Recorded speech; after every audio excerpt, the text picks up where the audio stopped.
Le trader, lui, il peut prendre position dans un marché haussier comme dans un marché baissier. Peu importe le sens du marché, il suffit juste qu'il surfe sur la tendance parce que derrière, il y a des méthodes qui puissent profiter d'un marché qui est baissier. C'est ce qu'on appelle les shorts. Alors que quand un marché est haussier, il peut également profiter, c'est ce qu'on appelle donc les longs.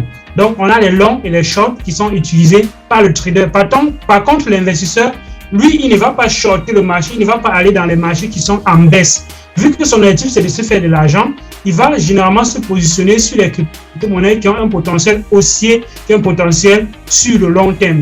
C'est généralement comme ça que les investisseurs se font de l'argent. Sauf quelques gros investisseurs malins qui ont la possibilité de se faire de l'argent sur les marchés baissiers, qui parient sur le long terme que les entreprises vont mourir.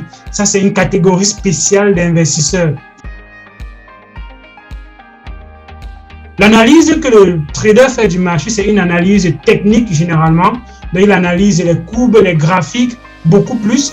Alors que l'investisseur, ce qu'il fait, c'est une analyse fondamentale. Et cette analyse fondamentale consiste à analyser la qualité du projet, les personnes qui sont derrière le projet, comment est-ce que ces personnes communiquent. Donc, il y a un certain nombre de choses que l'investisseur regarde qui est beaucoup plus consistant en termes de qualité de projet, de qualité de crypto. Alors que le trader, lui, c'est pas ce qui l'intéresse. Ce qui l'intéresse, c'est l'analyse technique.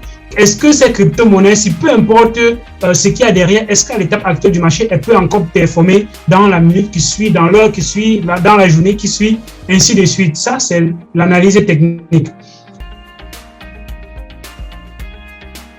La première règle d'or, c'est de considérer l'activité que vous faites toujours comme un business.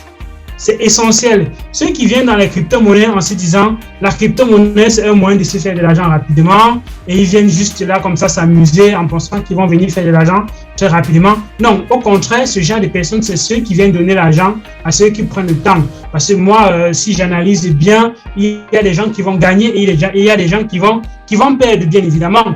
Toujours penser à protéger son capital parce qu'on a déjà fait des profits. Il faut parfois à un moment donné essayer de retirer son capital pour soit diversifier, pour généralement diversifier. Définir une stratégie à suivre et s'en tenir avant. Il ne faudrait pas arriver dans un état où vous voyez le marché dans un état et vous prenez une décision là immédiatement sans avoir mûrement réfléchi. Vous définissez votre stratégie avant. Vous définissez votre stratégie d'entrée et votre stratégie de sortie. Et comme stratégie d'entrée, on a ce qu'on appelle le dollar cost averaging que je vais partager par la suite.